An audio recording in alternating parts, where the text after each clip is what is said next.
Good evening. This is meteorologist DT with the Saturday afternoon, actually Saturday evening, pre-Super Bowl podcast. Actually, there'll be no Super Bowl predictions here in this podcast. I may do one and post it on the Facebook tomorrow, just for the hell of it. Anyhow, let's get right to it.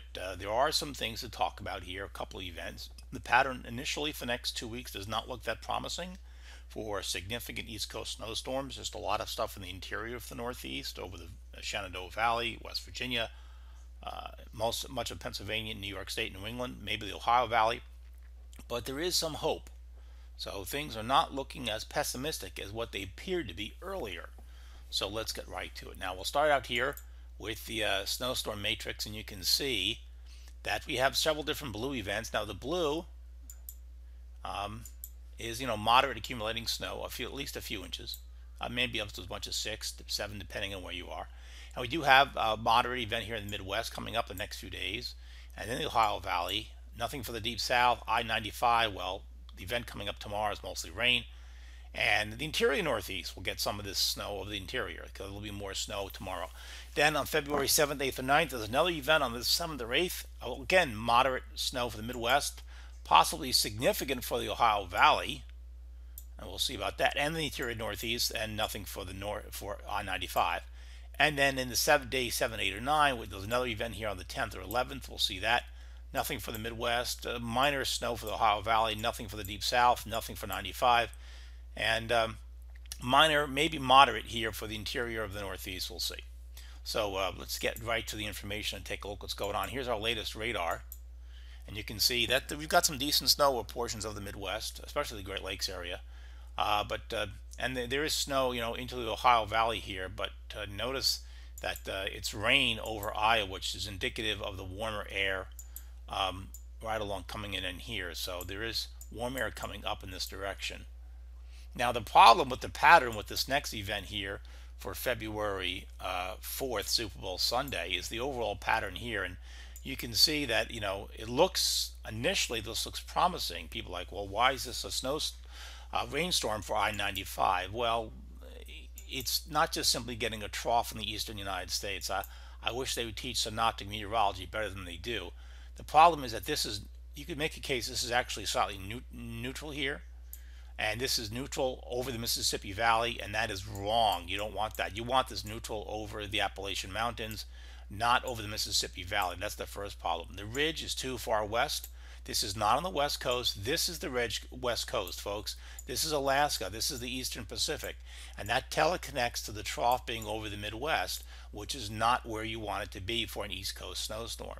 The NAO is strongly positive, and you can see that. The Arctic Oscillation is positive, and there's no 50-50 low. So you have a lot of reasons why this event tomorrow is a rain event for I-95. Now, there'll be some snow and ice maybe at the beginning, especially over the Shenandoah Valley, western Maryland, central Maryland, that sort of thing. Now, this is the European. It shows the total snowfall for the next 3 days out to 84 hours. This is the Saturday afternoon 12Z run. You can see there's some decent snow in the Ohio Valley, interior Northeast. Not a big deal. But for all of I-95, it's completely a rain event, and that I agree with strongly. Now, this is we're looking at the 3-kilometer NAM here for midday. You can see that as the snow breaks out early on Sunday morning, where the temperatures are cold, you still have some freezing precip in here. So Roanoke could start off with snow. Certainly West Virginia could. But Kentucky's all rain, Tennessee's all rain, western North Carolina's all rain. Now by 10 a.m., we've got the snow up past Charlottesville into Stroudsburg. Probably snowing or sleeting in Charlottesville, close to that. A lot of sleet, mixed precipitation down here. Southwest Virginia, into the Piedmont, maybe Lynchburg, Farmville. Definitely still mixed precip at Roanoke, and then like a good snow in the Shenandoah Valley, not bad. And they've had very little so far this year, so hopefully this snow is a little heavier than what the models are forecasting for those snow lovers out there. Now this is by the time we get to this is noon, and you can see rain is now in Richmond, it's approaching Hampton Roads, all rain North Carolina, of course. And we still have some mixed precipitation here, all north of, just south of D.C., well to the north of Richmond, and in the northern Virginia, northern Shenandoah Valley. So D.C.'s mixed precipitation. It might be snow, might be sleet, might be a combination of Warrenton, Culpeper, Charlottesville, that sort of thing. Now notice that the green right here, you see this little green area? That's the Blue Ridge And you can see that it's actually raining there because of the warm air loft. So this is very low cold air is trapped at the surface at 11 a.m. At excuse me, at noon on Sunday, 12 noon, before the game. So there you go. And that's kind of significant. Now Pennsylvania's got snow. Notice it's going over to rain in Connecticut already, in New York City. South winds. You can see these south winds here. If you look at the isoboards, look at these howling south winds, just bringing up the warm air into Maine all the way. Come on, this is all rain, folks. Okay, so we look at our temperatures in more detail. Here's the 12Z NAM. This is 9 a.m. 12Z 8 a.m. excuse me, and you can see the 32-degree line, which is represents icing. That this is still down here, as you can see this in North Carolina, way down in here.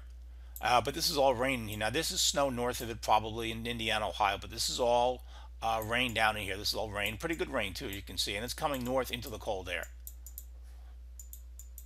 This is noon on the NAM, and there is the ice line, so we can see that the 32 degrees ice line right here. All right, so this is all ice and sleet in here, but this is all rain, and this is all rain. Now this is the zero line here, so this is probably rain and snow mixed. But this is all rain in Tennessee, Kentucky, and Southwest Virginia's gone over to all rain as well. And then this is now for the right before the game. I guess 5 o'clock in the afternoon. 4 o'clock in the afternoon, and you can see the 32-degree line is north of the Maryland-Pennsylvania border. Part of it over here, you can see that just getting in Northwest Virginia. Maybe a few pockets of Shenandoah Valley, but this is all rain, folks, all rain.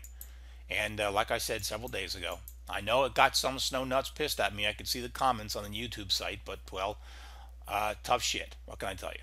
That's the way it bounces. And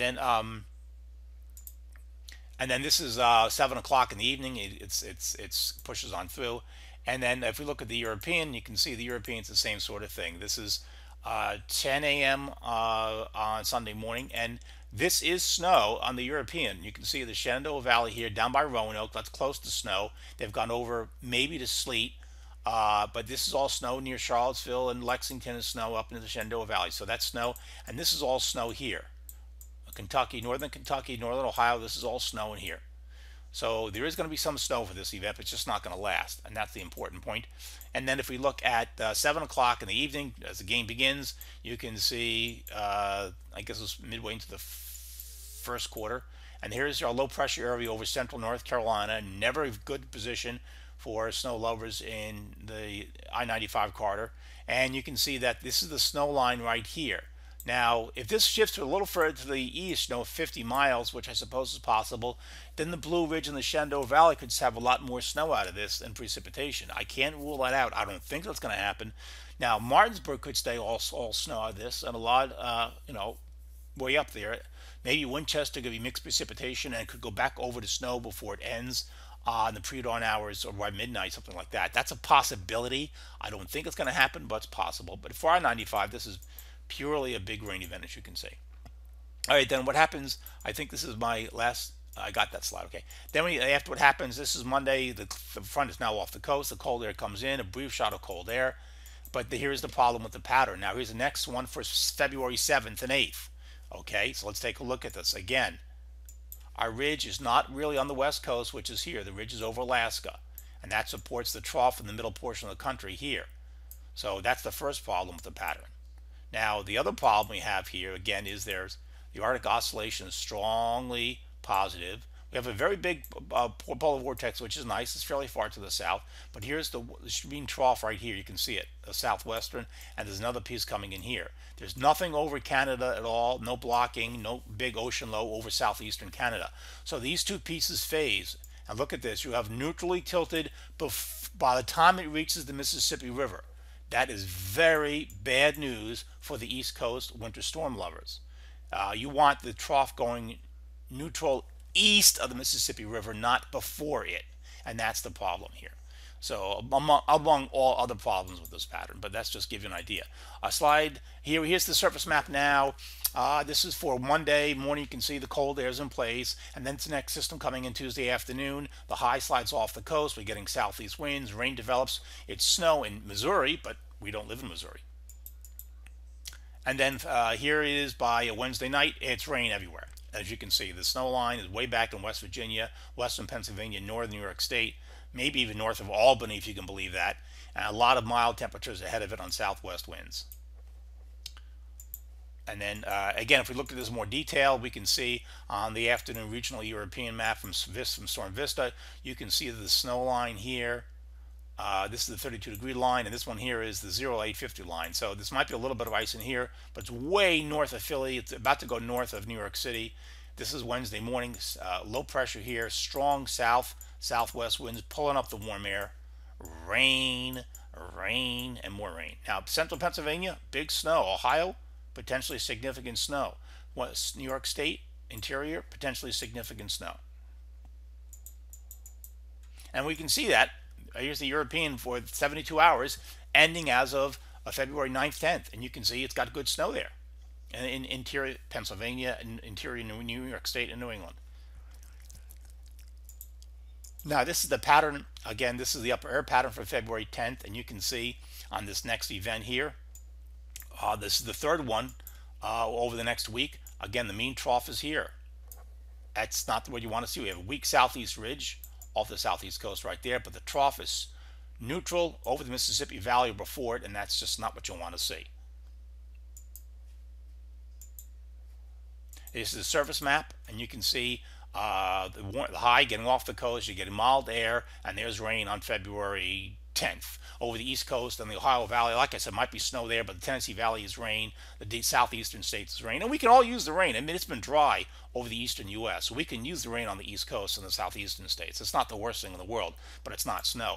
And this is the map, again, European regional for Storm Vista for February 10th. I mean, this is a bad looking map. You've got low pressure here. You got warm front there. Your 0850 line is up like, up like this. You can see it right here. And this is rain for everybody. I mean, Philly, New York, it's rain. And we can see that even looking at the snow map from the European, ending as of February 11th. The last 3 days, February 9th, 10th, and 11th. Nothing for 95. Some decent snow in the interior, but that's about it. And we look further down the road, the pattern looks terrible, doesn't it, for mid-February? It kind of does. So this is enough. This is the nothing. This is a nothing burger. Now, it's not warm. I mean, we're getting a little bit of a flow here. It's not a torch. You're not getting a trough here in the ridge like that. But this is Pacific air. This is Pacific air. All the severe cold is trapped up in here. This is Pacific air mass. So again, it's not super warm, but it's seasonal temperatures, and it's a lot of nothing. A very calm looking pattern. Now, that being said, there are some things to look at here. So let's take a look. The teleconnections are showing some signs of changing. The Arctic oscillation is here. Look how positive it is. Awful, just awful. We're looking at the green, the mean position. But look what happens after February 15th. It goes negative. Isn't that interesting? Here's the NAO. Strongly positive until it gets to February 15th. Then it goes, well, kind of negative. Isn't that interesting? Now, that's something we have not seen for a while. Now, on the western side, the Pacific side, the EPO remains negative, which means you get the big ridge over Alaska coming in. That's good, bringing the cold air in. And the PNA, which is negative, goes fairly strongly positive after February 13th or 14th. So that means you also have a bigger ridge. So that's good. So suddenly all four indices are starting to turn pretty good for the East Coast winter weather lovers. Now let's talk MJO. Okay, the new MJO is now in phase 7. I should have updated this, but it's now in phase. I just moved into phase 7 this morning, right here. So that's interesting. But what's important is that the models, which yesterday, a couple of days ago, looked much more pessimistic, are now looking a little better. So there are changes in the MJO, and there's still some hope. And you can see that what's happening here is that the CFS ensemble is now keeping the MJO pretty strong. Remember, this is when it's weak, and out here is when it's very, very strong. So you can see it right now, it's extremely strong impulse. But it stays moderately strong into phase 8 by February 16th. And then here, February 17th, the European model, which earlier was taking it into the circle, now hooks it back out to moderate intensity in phase 8. That's not bad. That's not bad. That's got possibilities. And here is the experimental MGO from Colin McRitchie, and you can see that also in mid-February it definitely goes into phase 8. You can see here is phase 8, and this is phase 1 into mid and late February. So, and what does that mean? Well, this is, let me clear that out. This is what it looks like, the pattern in La Nina phase 8, a big negative anomaly on the East Coast which signals snowstorm potentially, or a major winter storm. This is phase 1. That's also a pretty good looking map. This is a strong negative anomaly right here on the East Coast and big ridging over eastern Canada. That's a pretty good looking map. Now on top of all that, we're getting increasing signs of sudden stratospheric warming, a split in the polar vortex. What's happening here is that we're getting significant atmospheric warming at the high levels of the atmosphere, pushing up from Great Britain into the North Pole, towards the North Pole, and at the same time in this one. Now this is significant. Usually you'll get a warm displacement at one side of the globe or the other side of the globe, but this one we've got both of them. So this is a pretty strong sudden stratospheric warming event, SSWE. So that's pretty significant. You haven't seen one of those in a long time, like I said. The other thing to keep in mind is that just because you have warming in a sudden stratospheric event doesn't mean it's going to bring snowstorms to the eastern United States or the Midwest. You can have sudden stratospheric events which are shitty for the eastern United States, and they drop all the cold and severe cold in China or Russia or Europe or what have you. But to have a bipolar surge like this, here, one in this area here and another one like this, that's mean what happens is the polar vortex splits, and part of it is forced southward and the other over here, and that has significant implications for the US and the winter weather pattern after February 15 or 16, after that. Now this image here is from yesterday, and this is the GFS ensemble. You can clearly see the massive warming which the model is forecasting by February 11th or 12th to develop, which splits the polar vortex into this piece and to this piece. And what happens is presumably it forces it southward, driving the Arctic air into the country and causing a much more favorable pattern barochronistically for winter storms. The cold versus the warm, so on and so forth. Whenever the polar vortex is forced southward towards the US-Canada border, it almost always, not all the time, but almost always means winter weather and significant winter storms are possible. Now this is the one for here on this afternoon. And there it is again on the GFS 10 millibar. Now this is the operational run, but still the ensemble is showing that as well. And then this is 132 hours. So you can see the split developing here, and then it goes to this. I actually have these out of order, but that's okay. So it goes to here, and it goes like that, and you can see the split. Very impressive. And what's interesting, more interesting, is that the European model is also showing this. Yay! So now this is, if we were to orient this now, just to show you, this is, remember, this is from on the European side. So this is Alaska. See Alaska here? Okay, this is the East Coast. You see, this is Hudson's Bay, Canada. There's Quebec, right? This is Europe. You see Europe here, folks? Okay, so this is the North Pole, and one piece goes here, and the other piece goes in this direction. So the European strongly supports this idea as well. That's a good sign, because the GFS has shown this a couple times this winter, and it hasn't happened. So the European showing it, that's a good sign. And finally, here is the Bering Sea rule, which operates under the idea that what's going on in the North Pacific 2 to 3 weeks down the road tells you what the general pattern will be over the US. And sometimes this works, sometimes it's not that good, but sometimes it does. For the past several days, this is not, I'm just showing you one run, but this is going on for the past 3 days now. This is as of, based upon the data from, this is from January 31st, okay? You see the data there? And this is valid for February 21st. Now it has a huge negative anomaly right here. Okay, that's a pretty big looking system if that's true. And what that would mean is, and that actually kind of matches, if I can get the right image here, that kind of matches this. So that's interesting. And at the surface it looks like that. Now I don't know if we're going to have a monster cyclone over the southeastern US, which would bring a huge snowstorm for the interior southeast and the mid-Atlantic around on February 21st or 22nd. I'm not going to go there. The point here is that there is reasons to be optimistic about it. So, in summary, we got a crappy week coming up in terms of rain. unless you're in the mountains of the Northeast or West Virginia. And there's nothing really excited about after February 10th either for another week or so. After that, we do have some potential. Now, if these sudden stratospheric, if this falls apart, okay, if this falls apart and we don't get anything, and this goes and doesn't happen, then you can put a fork in the winter. But let's wait and see what happens, after this, and then after, the MJO go into phase 8. Then we'll see what happens.